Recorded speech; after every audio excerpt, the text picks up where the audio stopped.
Nugroho, bisa dipanggil Andi dari Prodi Ilmu Hadis semester 6. Di sini saya akan mengambil tema tentang silaturahim. Yang pertama, saya akan membahas tentang pengertiannya dulu. Yang kedua, hadis tentang silaturahim. Dan yang ketiga itu tentang manfaatnya. Serta yang keempat adalah ibrohnya. Oke, kita masuk ke bagian yang pertama, yaitu tentang pengertian silaturahim. Pengertian silaturahim itu dibagi dua menurut bahasa dan istilah. Menurut bahasa berasal dari dua kata, yaitu wasola, berasal dari kata tasifannya itu wasola, yasulu, wasilatan, waslan, dan seterusnya, yang berarti hubungan. Sedangkan ar-rahim, biasanya kita mengartikan ar-rahim itu penyayang, tapi dalam konteks kali ini kita ambil itu kekeluargaan. Berarti menurut bahasa silaturahim itu adalah hubungan antara kekerabatan atau kekeluargaan.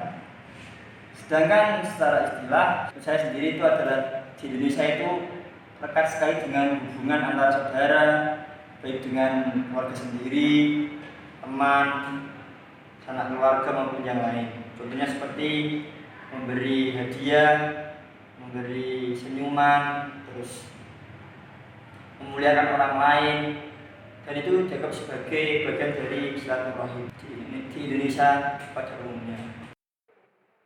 Kemudian masuk di pembahasan yang kedua, yaitu tentang hadis tentang keutamaan silaturahim, yaitu berbunyi an Anas bin Malikin radhiyallahu anhu qala anna Rasulullah sallallahu alaihi wasallam qala man ahabba ayyub satolahu fi rizkihi wa ayun sa'alahu fi athari falyasil rahimah, muttafaqun alaih. Yang artinya dari Anas bin Malik radhiyallahu anhu berkata bahwa Rasulullah Shallallahu alaihi wasallam bersabda, bagi siapa yang ingin dilapangkan rizkinya dan dilapangkan umurnya, maka hendaklah ia menjalin hubungan silaturahim. Hadis riwayat muttafaqun alaih. Ini adalah penjelasan hadisnya.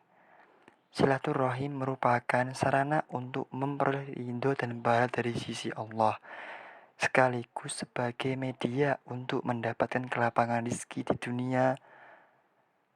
Hadis Rasulullah SAW menasihati kita bahwa siapa yang ingin dilapangkan rezekinya oleh Allah dan dipanjangkan umurnya, maka hendaklah ia mempererat jalinan silaturahim dengan saudara-saudaranya dengan cara berbuat baik, menyayangi, dan tidak memutuskan persaudaraan dengan mereka.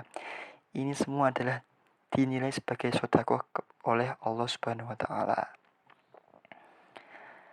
Sedangkan manfaat dari silaturahim itu yang pertama, perintah untuk selalu menjalin silaturahim kepada keluarga dan semua orang akan berdampak positif pada diri sendiri maupun orang lain. Yang kedua,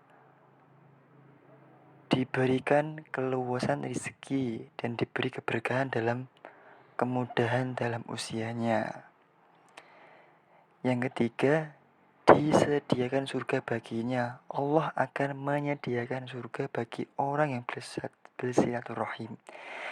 Disebutkan dalam hadis Sahih Bukhari dari Abu Ayyub Al-Ansari yang berbunyi, anna rajulan qala ya Rasulullah akhbirni bima yudkhilunil jannah wa yubaiduni minan nari.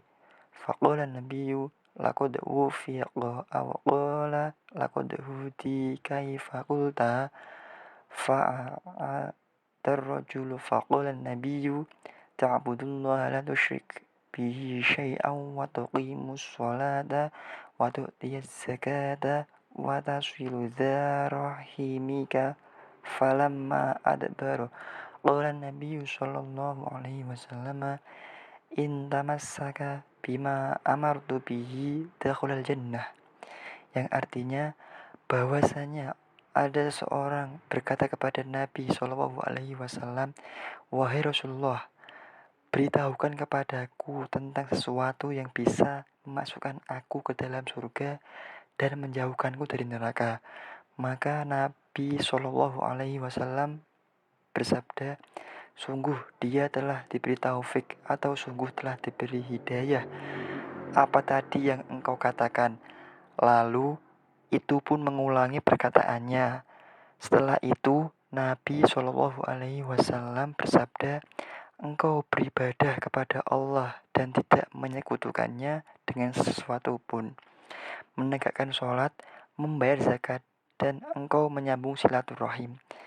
Setelah orang itu pergi, Nabi Shallallahu Alaihi Wasallam bersabda, "Jika dia melaksanakan apa yang aku perintahkan tadi, pastilah dia masuk surga."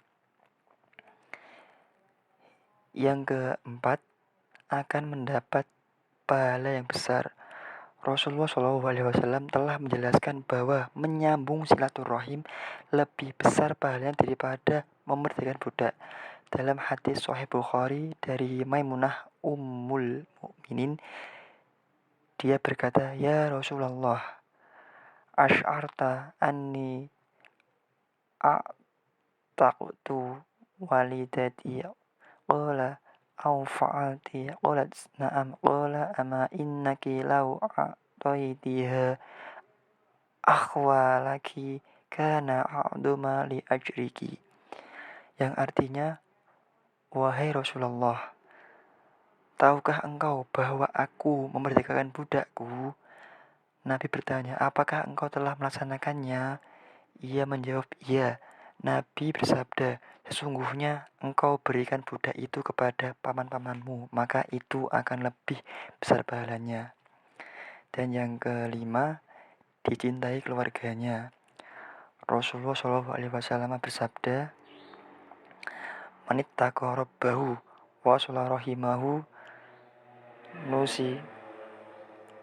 nusi'a fi ajlihi wa daroma lahu wa ahad balahu ahluhu."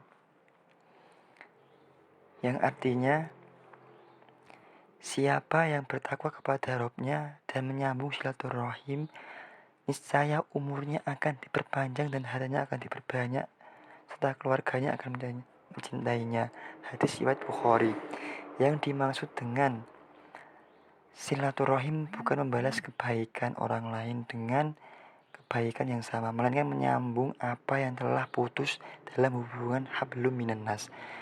Sebagaimana hadis Nabi dari Abdullah bin Amr berkata bahwa Rasulullah SAW bersabda, "Laisal wasilu bil mukafi'i, walakinil wasilu ladzi idza qata'at rahimahu wa sholaha." Yang artinya, seseorang yang menyambung silaturahim bukanlah seseorang yang membalas kebaikan seseorang yang kebaikan misal.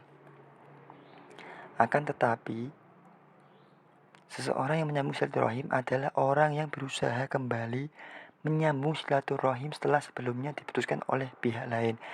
Hadis riwayat Bukhari. Jadi, menyambung silaturahim merupakan akhlak terpuji yang meski kita miliki. Semoga kita mendapatkan hidayah Allah sehingga mampu berbuat baik terhadap sesama makhluk ciptaannya. Wallahu a'lam. Masuk bab yang ketiga tentang ibrah atau hikmah dari silaturahim itu sendiri. Yang pertama, diperpanjang umurnya dan diperluas rezekinya. Dengan bersilaturahim, kita bisa mendapatkan keutamaan untuk mendapat rezeki yang berlimpah dan luas, seperti mengunjungi anggota keluarga, terus meningkatkan lisan, dan masih banyak lagi. Oke, yang kedua itu menjaga kerukunan antar sesama umat, baik itu umat Islam maupun non Muslim. Mungkin sebelumnya kita punya salah dan belum sempat minta maaf pada sesama kita, maka dengan silaturahim kita bisa meluruskan keadaan tersebut, menyelesaikan masalah yang ada dengan cara meminta maaf untuk kembali itu dengan kerukunan. Oke, yang ketiga, kembali terhubung dengan Allah Subhanahu wa taala. Ini yang sangat vital bagi kita itu adalah hubungan, dan tadi kan hubungan hablum minan nas. Sekarang kita berhubungan dengan hablum minallah. Dengan menyambung silaturahim, manusia bisa menjadi cara kita untuk kembali terhubung kepada Allah. Memperlakukan manusia, contohnya memperlakukan manusia dengan baik juga adalah salah satu perintah Allah dalam hal menuju kebaikan. Yang ketiga, yang lebihnya itu menjaga perdamaian untuk mendekatkan diri kepada Allah. Jadi pada intinya itu yang saya bahas tadi itu dapat disebutkan bahwa salah satu cara untuk memperkuat tali saudara adalah dengan cara bersilaturahim. Dengan cara silaturahim kita dapat memperkuat tali persaudaraan, tak hanya dunia saja, maupun juga di akhirat. Itu bagian dari manfaatnya. Manfaatnya tadi yang pertama dapat memperluas rezeki, memanjangkan umur. Yang kedua menjaga kerukunan sama umat beragama maupun non muslim. Dan yang ketiga kita dekat dengan Allah Subhanahu wa taala. Oke, mungkin itu yang ingin saya sampaikan. Wabillahi taufiq wal hidayah. Wassalamualaikum warahmatullahi wabarakatuh.